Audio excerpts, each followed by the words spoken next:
Okay, so we are here at a part 2 of graphing linear inequalities. So I did graph the age groups for this first part.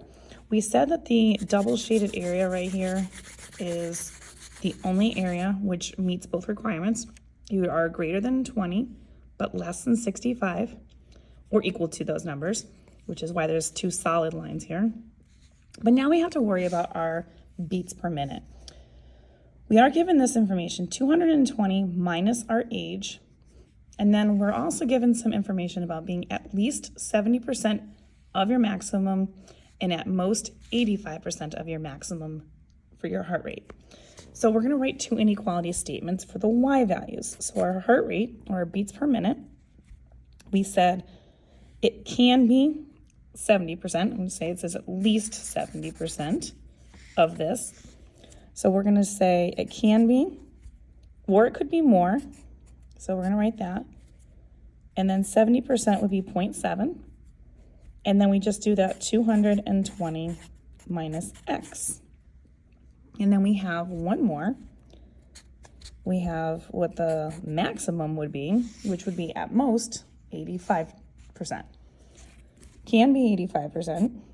Or it would be less because it says at most 85%. So we're going to do y is equal to or less than 0.85 times 220 minus x. Now, how are we going to find pieces for this graph in order to make this happen? So what I'm going to do is I want to use the x values that I have here, our minimum x value and our maximum x value, to find points to kind of start and stop at for our lines, to make lines on here in this graph.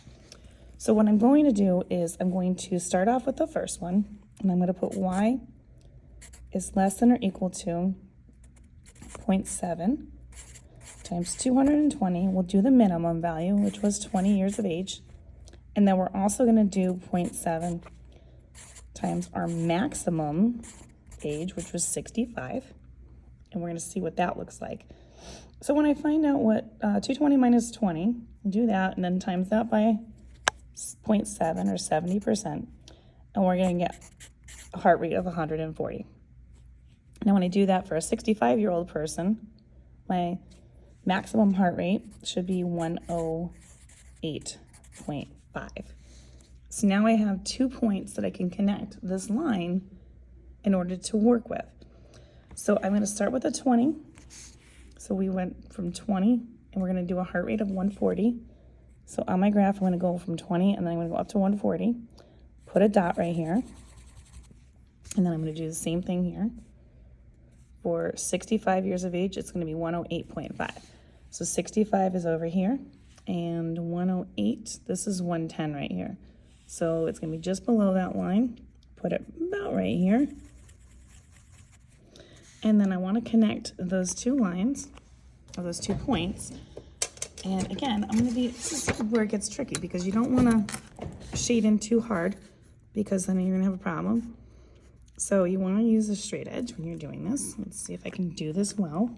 You may not be able to see this at the moment, but I hope you can use a ruler. There we go. All right, so there's our line. Now we want numbers that would be greater than that. So now I'm going to be basically shading. Now this part right here below isn't going to really help me because that's not going to be double shaded. It's double shaded by the x's, but it's not shaded by the y. So now I've got that. So this is kind of out. Now we're going to look at the last part, the 85%. We're going to do the same thing here, but instead of timesing it by 0.7, I'm going to do times 0.85.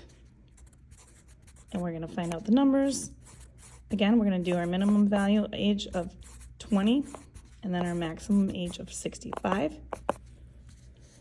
And a 20-year-old with 85% would be 170 for a heart rate. 65-year-old person at 85% would be 131.75 for their heart rate. So what I'm going to do is go over to 20. I'm going to find 20 and 170, which is up here. Put a dot right here. I am going to go to 65 years of age, and I'm going to go to 131. So 130 is this line right here. So it's going to be a little bit above that.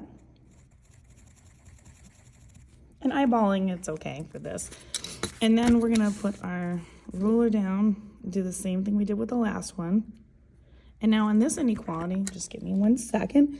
When you're doing this inequality, you wanted to do values that are either equal to this or, in this case, was less than 85. So that means that anything under this line would be another shaded, that's the total shaded area right here. Because this is the only spot where all 4 of them have overlap. So this is your area of your answers or your solutions that you should stay within. And then we have one question right here. It says that a 40-year-old person has a heart rate of 150 heartbeats per minute when exercising. It says to use our graph to explain whether this person's heart rate is in the target zone. So if I'm 40 years old and I have a heart rate of 150, I'm going to go to 150, which is up here, follow it over here, check to see, and according to this, 150 and 40 is right here, and it does fall inside that 4 shaded area, so that means that it is actually a decent heart rate to work with. And if you want more questions like this, follow me on YouTube at You Want Algebra and check this out under the Systems of Inequalities section.